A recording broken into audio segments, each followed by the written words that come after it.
please find somewhere else to complain, because I don't have the IQ to be lost over talking to you guys, or the people that are somehow find an issue with me showing you the extra 5 minutes of an end of a game.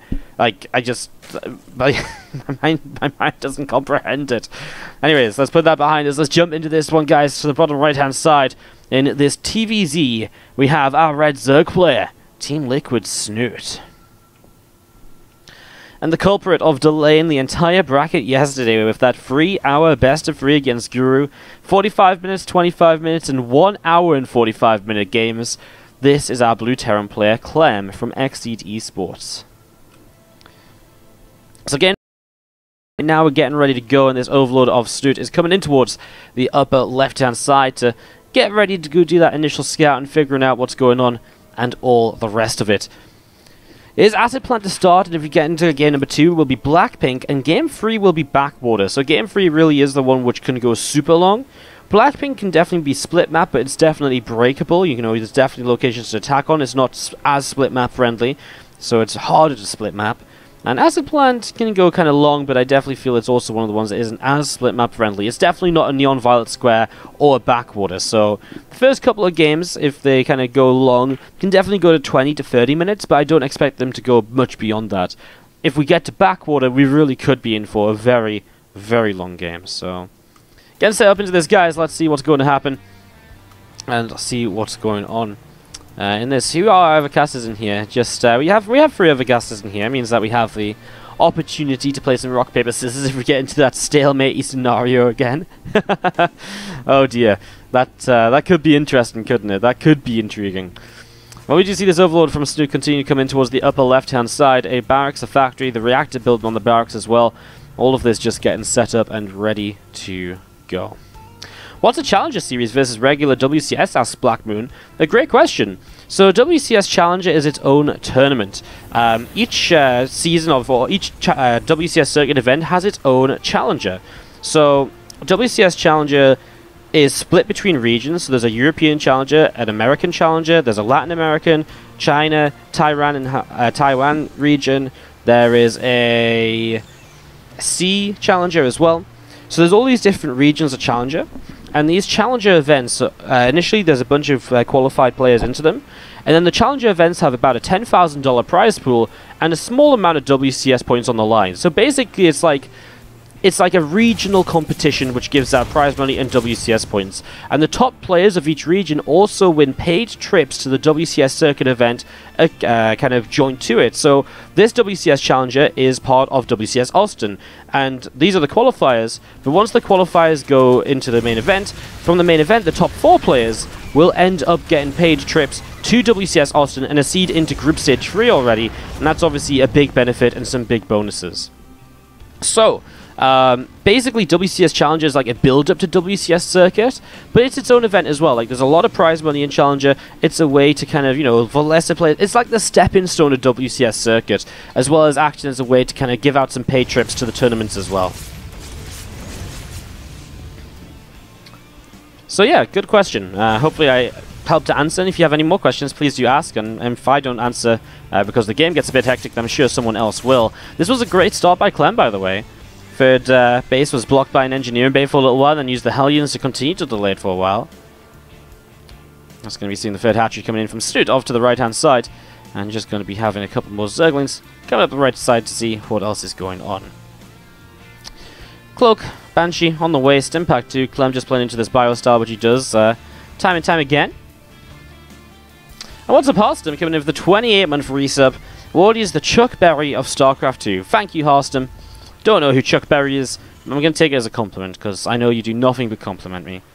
Thank you very much, mate, for the 28 months. You guys notice Harstem has a sub-gifting badge next to his name as well. It's because Harstem is even more of a legend than usual this month, and gifted someone a sub yesterday. I think he lost a bet to have to give someone a sub, but I think he took the worst odds in the bet, knowing he might lose, so good guy, Harstem. Anyways, we do see a couple of drones going down here as Clem is going to be with this Banshee, just getting a little bit of damage done. A few more Zerglings of Snute continue to come around, and we do see the Hellions continue to poke on forwards and work their way through a couple of the Queens here for the moment. In general, Snute's setting up onto his free bases somewhat safely though, and going in towards these missile upgrades, it's definitely the very Snute-flavoured style of play that we see a lot of the time. A lot of Queens coming up, the missile upgrades definitely going to be, allowing for... Ooh, the Banshee runs out of cloaking here, and so it goes down. That's a little bit of a shame. As we see, Snute is actually being kept away from his third hatchery. That's really nice for Clem. The more he does that, the less economy Snute's going to have. But yeah, the Snute, the 1-1 missile upgrades, the Roach Roaring, he loves to play this kind of Roach Ravager Infestor style straight towards Brood Lords in the later game. It's a style that only Snute really plays anymore. And, yeah, kind of cool to see what else he can get up to here as we see this Orbital Command morphing in on the third Orbital. And that's obviously going to move out into locations soon. Clem not going to be doing too much pushing until his medevac's out. And even then, he might wait until +1/+1 and combat shields to go for like a real push here to force some more units and to just check Snute isn't being overly greedy in the game and to see if he can get a little bit of damage done. So we've got probably another minute and a half or so of passive play here from Clem. Maybe the first 2 medevacs do start to drop around, but sometimes it's a bit risky to do that because then your Marines aren't at home to defend at all. As we are going to see those Marines coming in, and they shut down that Overlord overhead right there. A few Hellions just set off to the right-hand side, and again, more Lings through the center. 1 Banshee is here to see the 4th base coming up. If this was still 2 Banshees, that would have been really nice, because it would have been able to maybe even get a cancel on this. It's kind of surprising how much just 2 Banshees can do. As we are going to see those couple of Queens just going to push away the Banshee as well. Overseer coming in, and that Banshee will eventually have to make its leave. Snute in Challenger, that doesn't seem fair. Well, I mean, this isn't even Challenger, this is the Challenger Qualifier. It's one of the qualms I think a couple of people do have with Challengers, that Challenger, while it's meant to be the stepping stone, is kind of just open to all of the best players anyways. So it's a little bit silly, but of course, why wouldn't they play? There's prize money on the line, there's WCS points on the line, there's a free trip to WCS Austin on the line eventually as well. It's kind of like a mini tournament prior to WCS itself, though. So it's meant to be something that I don't know how to describe it well right now, and I don't have the time to because the Hellbats have just morphed in, and Clem's about to attack. His 1-1 is done. I was talking about waiting for that to finish, and Combat Shields is not far off, a few seconds away. He'll siege up on the edge of this creep, and will look to scan to clean up at least a few of these creep tumors, I imagine. The more of those that go down, obviously, the better for Clem, because the less progress Snute has out on the map. Snute is pushing his creep out on the right-hand side here and out through the center, so creeping a couple of different locations so far is already allowing for just him to kind of gain some good map control here early. I like this from Clem. He backed away from most of his army, but he sends a couple of medevac head squad forwards, and he will find himself a Queen and maybe even a couple of creep tumors. He focuses on the Overseer instead. Got to, appreciate that. Snute going in towards the Hive and the Spire, and obviously we sort of talked about it before, going straight in towards the Greater Spire is Snute's kind of style. As we are going to be seeing that coming through then. He did completely bypass Infestors here for now, just sticking on Roach Ravager. As we are going to be seeing the few Roaches picking away and getting a couple of these Hellions. Again, 2-2 upgrades continue coming from both sides now, but it is that's a little bit further ahead on his 2-2. This makes the pushes of Clem that little bit weaker because he won't be able to push with an upgrade lead or anything. We're just going to be seeing a few tanks getting joined on up, Marines gathering as well. A couple of medevacs about to pop on out. A couple of Infestors coming through, more Roaches on the way. Hive will finish in just a moment or two, and again, a couple of Queens also on their way. +2 Carapace here from Snute. Going to be popping out in a moment or so as well, as we do see Marines continue to stim around, and just going to be seeing a few more creep teamers getting picked away at, and a couple of these Overlords of Snute going to be chased away as well. Clem comes back up to the center sort of position on the map now, and we are going to be seeing a couple of Infestors, a few more Queens on the way out, the Greater Spire also coming through. Roaches and Ravagers of Snute going all the way over to the right-hand side. All the way over to the right-hand side, and again, just another couple of upgrades here from Clem, 2-2 upgrades coming through.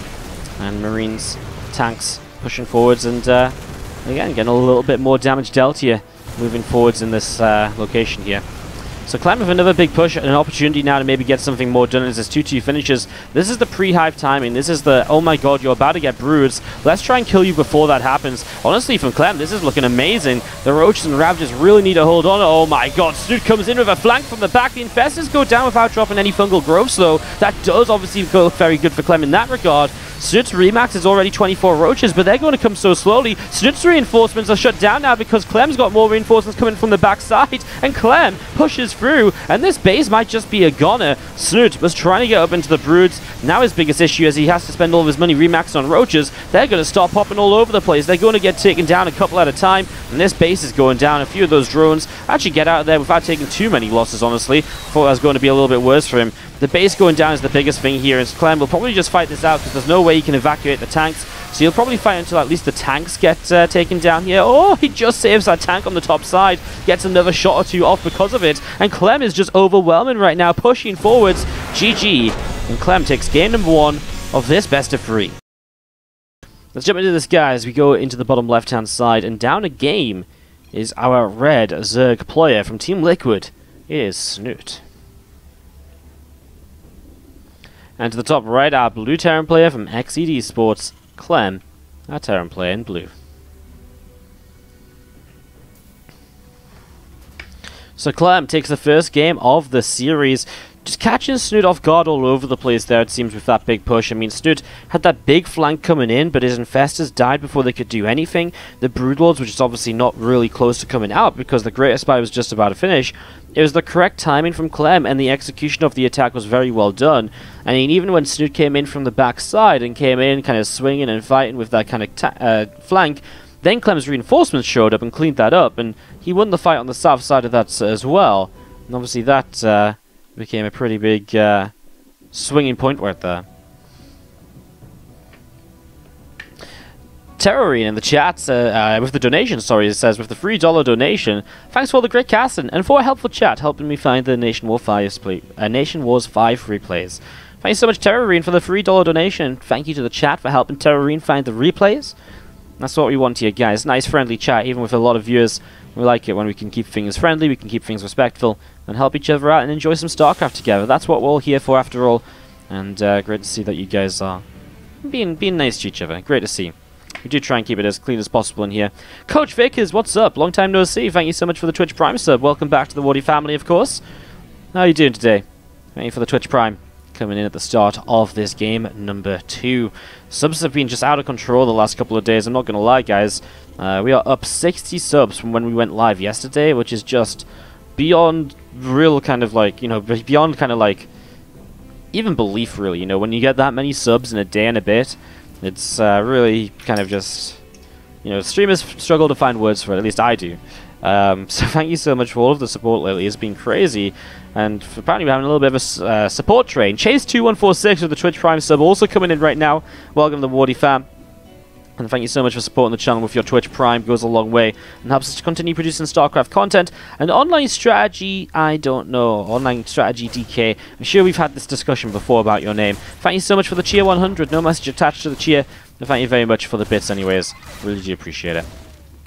Thank you for the support, guys. As this Reaper from Snute, from Clem, comes across the map, and Snute obviously the one has to try and push that away before it gets a little bit too much done over here. Command Center about to be finishing up on the natural as we see the starport on the way in the main base. A couple of Hellions on the way out. The barracks just sat here next to the starport as well. And we will see a tech lab coming down. Going to be potentially going in towards that Banshee play once more. I mean, the Banshee opening is a great one to keep you very safe. It stops you from dying to roach roll-ins a lot of the time, unless, you know, maybe the Queens come across the map somehow in a night or so.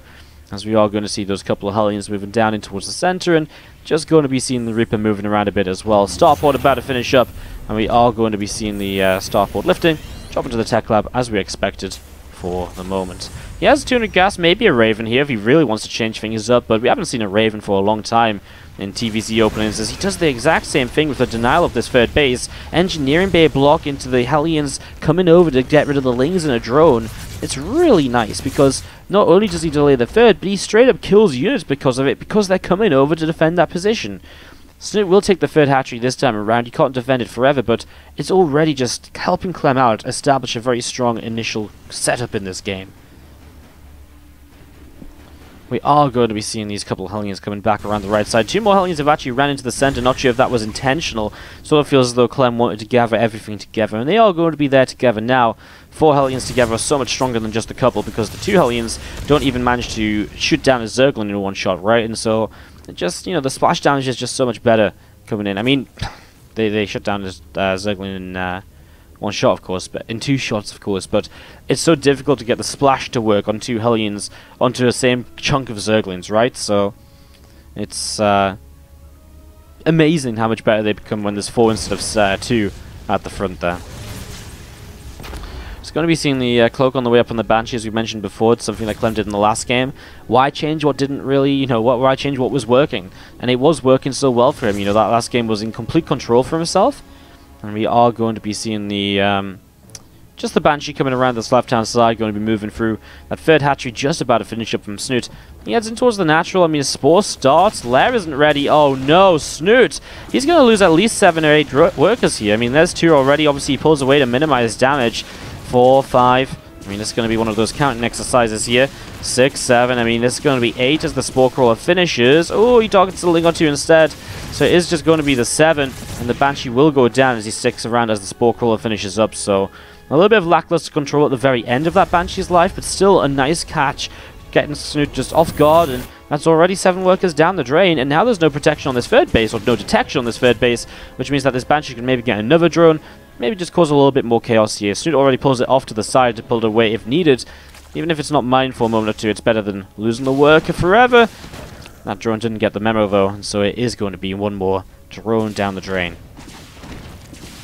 Oh man, this is actually some really nice damage being done. I mean, this is now, what, 11 workers killed to 2 Banshees? And this one Banshee's still alive as well for use at a later stage. Clem, good damage early, and he is setting up amazingly in this second game of the series. Obviously could be looking to take us towards a 2-0 here for himself, which would truly be quite something. And Engineer's Armory, will actually be part of this wall to finish up a supply depot as well. Just a few Hellions just going to be sat here and just going to be having the Queens throwing down a couple of Creep Tumors to push on over towards where the 4th base is very likely to be. Very standard 4 base setup on this map that we see pretty much every single time. While there is a bit of a choice between 3rd bases, very rarely now do we see this base up here taken as the 4th. It's just so much more easy to get an attack pushing into this location than it is to actually break this location over here, just because it is a bit further set back. So while some players like to take this base as their 3rd, it almost is always this kind of, you know, the other base therefore then taken as a 4th. So seeing that again here now as the 1-1 comes up, combat shields coming through, the first couple of tanks are out. 1-1 is going to be ready, but the combat shields is extremely late in comparison to the last game. Considering this is a very similar attack, again, that combat shields is just a little bit off where it maybe could be at this point. As we do have the few Halbats leaving the charge in to get rid of a few of these Creep Tumors already. And a few of those Creep Tumors already dropping. Nice, another scan now. Kicking off a little bit more of this creep. A couple of drones going down as the Banshee dives back in. It just distracts the Queens, actually. Pulls them away from this fight, allowing Clem to put himself between the bases here a little bit. And does Clem want to commit to this without combat shield? It's a scary moment or 2. He's cleaned up so much creep as Ling's on the map. I mean, they're going to swing back in for the counter-attack now, right? To flank into the tanks. At least that would be my assumption. Clem's pushing up in towards the natural. He's really leaving his tanks very kind of alone over there. Marines in a tank at the front are actually going to be in a fight that they don't really want to be continuing to take. He loses a lot here, Clem. That's going to be lift up time. And he will back away. He still has these 2 siege tanks on the high ground, but no protection for them. It's a little bit of a shame as we're going to be seeing those roaches coming through. The tanks get taken down, and that might have been a little bit of a slip up here by Clem in the last couple of moments.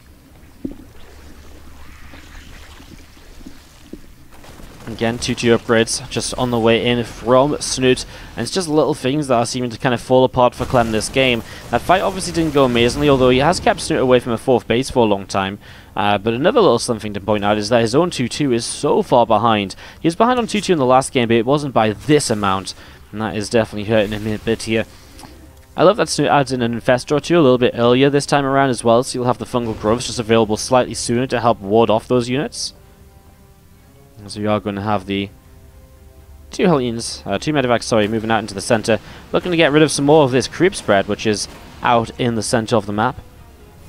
Again, the more of this you get rid of at this stage of the game, the easier it becomes for you to push later on, so it's definitely worthwhile investing a couple of scans into this. And there's actually a real lack of active tumors on the map. I mean, Snute even having to replace some tumors right back here. And that's really painful. If you're replacing tumors all the way back here, you're really not having a lot of progress in terms of creep elsewhere. Just a handful of Marines here. That medevac actually might just go down if Snute target fires it. He will get himself the creep tumor though, which is what he was looking for. And we are going to be having, again, just those couple of Marines sat down to the south, as Marines up top are going to lift up a couple of those creep tumors, and they are going to be, once again, just doing what he does best, just cleaning up the creep while he sets up towards 2-2. Again, his pre-brutal timing could definitely still come in this game. Fight so much, that's impossible. Coming in for the 3-month resub, saying keep it up, Doge. Looking for the replays, dude. There's going to be a new replay pack tomorrow, tomorrow morning at the very latest, and it'll be updated in the chat as well. We're just waiting for the WCS qualifiers to wrap up so we can send out the replays. And Terrorine coming in for sub gift to Black Moon. Welcome Black Moon to the Wardy fam. And Terrorine, dude, thank you so much for gifting a sub out. Very kind of you for the donation and then the sub gift. Thank you very much, dude. Appreciate the support. Thanks for the resubs, the subs, all the rest of it, guys. Back to this TVZ as Snute comes to the right-hand side, picks off a unit on the watchtower. Great Aspire is just coming up to being about halfway done. Snute with all of these roaches up to the top side. I mean, that's what, like 14 roaches here? 14 roaches to try and come in to get some more damage done. Finds himself another queen. Again, nicely done. This is the big push here from Clem, of course. Oh, those tanks already sieged up. I don't like this fight from Snute at all. This actually feels like a horrible fight for Snute. He has a few Ravagers south side that just get demolished. Oh man, Snute just lost a lot. Roaches, a lot of them are counterattacking this fourth base. Clem will just cancel the planetary and lift up. Doesn't want to worry about it right now. Clem, could you have kept pushing forwards there? I mean, the big part of this for Clem's point of view is that at this moment in time, he's wasting time by coming back, but he is going to then get the base up. Roach is coming back in, that's annoying. And Clem is just being kept back for so long. It's given Snute time to get up the Broodlord, so Snute's going to hit his Hive Tech here. And after a very good fight, Clem, he's definitely had an opportunity, but that opportunity might have passed now to actually end the game without just teching up further himself. He might try and push forwards. How many Broodlords are there? 3? That's not really scary. So 3 Broodlords is definitely engageable without something like Vikings and Ghosts. He still has to be cautious because he doesn't want to kind of, you know, feel pressured into taking a fight. So if he sees this and just runs into Fungals, obviously that could still be disastrous here. Let's see what happens as we're going to be seeing a big stim. He sees the Infestors from a distance. He starts to split away. The Fungals are, you know, mediocre, I would say. The second one was good, but the first one wasn't really anything. So overall, pretty average, not really much to shout about. Sees the Broodlords now, and I think Clem will be just a little bit afraid, because while he sees a couple of Broodlords, he doesn't know if there's 5 more behind that. And that's information he just doesn't have, and Clem's confident enough in the late game. We've seen that in the last couple of days, and so he's already going to be coming down to the south side with these medevacs, and just trying to split up his aggression, drop around, force the Broodlords out of location, and see what he can do with this. There's a lot of queens here that are on their own as the main army pushes forwards. He's going to find this again. Clem is actually going to siege up the Fungal. It's actually pretty good again, but it doesn't really do too much because it doesn't land on too much bio.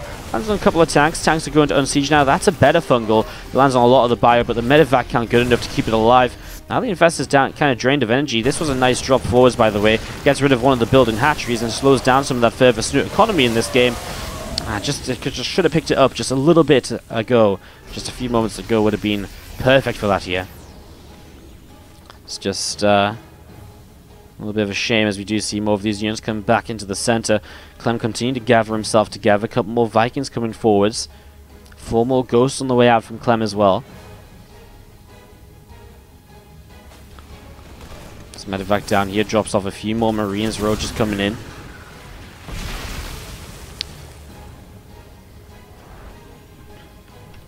One of those moments of the game where Clem doesn't really want to overcommit to fights because he's teching up to his next stage of the game. The Ghosts on the way out.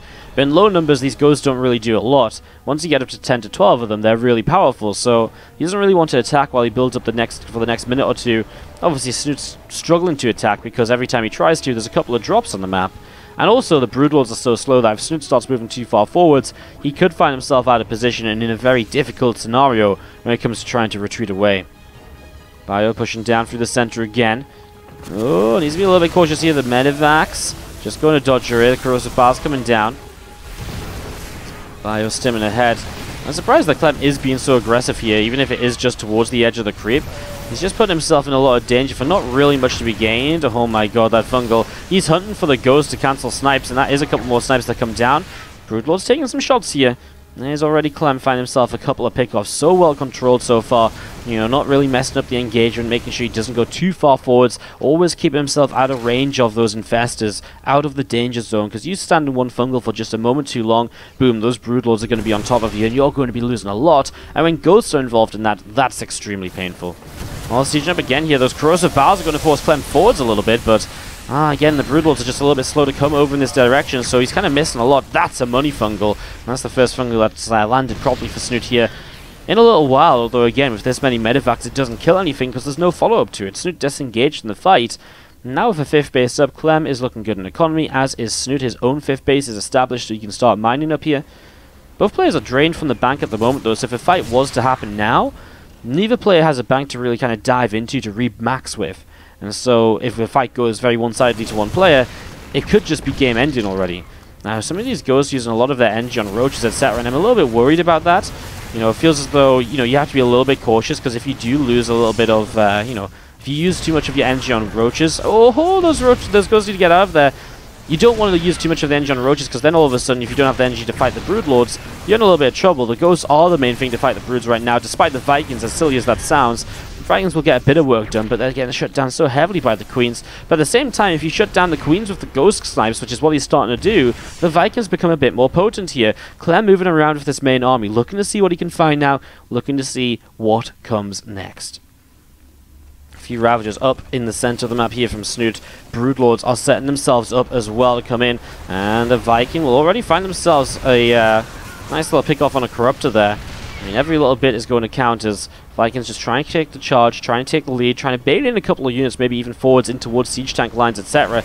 Big counterattack here from Snute, and that's a lot of units, and Clem does not have enough at home to deal with that. Cloaks the Ghost to keep it alive, which is smart, but that Cloak's not going to last forever because he actually used up his snipes, so those Ghosts won't last long at all, and then Clem has to pull back here. He lifts up his tanks and will get them out. Nice counterattack here by Snute, although at the end of the day, I wonder how much he actually ends up really gaining from this, because it's a lot of Ravagers. I mean, we're talking about at least 5 Ravagers there. That's, I mean, more. 6 Ravagers at least. That's 600 gas alone. He killed off a few units, but I'm not sure if it was really extremely influential. You can see how heavily Snute's supply has dipped, and while he has a bit of money in the bank, he still is at 150 supply, so he still has to remax up here. So Clem pulled back to deal with that. Love the fact he's building a command center just in range of this creep. Obviously Snute can't see it, but it's so close. So Clem's getting a base up here, he's getting a base up down here, just expanding in a couple of different directions. And by expanding in a couple of different directions, Clem allows himself to just set up bases, and you know, if one of them goes down, what's the chance of both of them being denied? Much lower than one of them being denied, so at least he gets one extra base up, and he continues to establish economy. I'd much prefer it if he did send SCVs to the south side base though, because the top side, the creep's just so far forwards, that Snute is so likely to have something coming up here soon, as you're all going to see. That's a fungal growth that should drop to get rid of that ghost at the very least. Doesn't go for it. Couple snipes coming down, some spores are running in towards this army as well. Obviously not an ideal scenario. Clem has changed up his aggressive position here, obviously now positioned himself to the top side of the map rather than the south. Just coming in from a bit of a different angle to make something happen. There's a couple of snipes coming down and Broodlord gets killed off. A few Ravagers going down. Bio will stem forwards and we will see a Spore Crawler under fire and dropping. Spore Crawler gets picked off here. Broodlords again coming in with those Broodlings, and they get a little bit more damage done once more here. But it's enough bio to just fight against those Broodlings. And oh, the Infestors find the money fungal. That is amazing. Oh my god, so many of those units go low, and the medevacs have to pull away themselves, so they aren't even able to really heal up the kind of units that are in the fungal for a moment or so. Oh, big EMP though. That's the Infestors now drained of energy. So obviously that's a bit of a turn and fight right back into Clem's favor. Broodlings are going to come down to try and stop these ghosts from sniping at the moment. The Vikings actually have nothing to contest them because the Infestors are out of energy. The queen count is low. You know, if he gets rid of these last couple of queens, these Vikings could really have a time of their lives. One fungal growth, but that's the last one. These Infestors are drained of energy. Clem might have a real moment or two to kind of get something done here now. Pushing forwards again, the queens are gone as well, so the Broodlords are exposed beyond, other than the Spore Crawler defense. And Clem knows that this is his opportunity right now. Sieges up some of these lists, but they're so stacked up. The corrosive bars surely get a few of them. Gets 3 of the 5. More snipes coming down en masse on the Broodlords, but the Broodlings are still in high numbers. More of those snipes coming through. The Broodlord count is getting absolutely destroyed, basically because the Viking count is very good as well. Those Infestors still don't have any energy. They're getting picked off by the Bio that's just running forwards. A Queen comes through, and a couple of these Vikings are now starting to really drop. Ghost will cloak, there's no detection here, and so this is going to be some guaranteed snipes on Broodlords without Fungals to drop down, and these Broodlords are going to fall, and Snute, as he loses every single Broodlord, is being beaten in the late game by a fresh 16-year-old player. The first WCS he's allowed to play in because he's just turned 16 this very week. And Clem might be about to knock Snute down to the lower bracket. The Muslim waits for the winner of this match, and if I was the Muslim, I'd be terrified. He'd either about to play against this absolute monster of a kid called Clem, or the absolute monster of ZvT Snute. And this guy just beats Snute in ZvT and TVZ. Like, how good is he at the moment? Infested Terran's coming down. I wonder if Clem's a little bit over-aggressive right now because his ghosts are out of energy. But look at that. I think the answer is no. He just has too much. Moving forwards here. The snipes keep on dropping. That's GG. That's Clem knocking Snute to the lower bracket.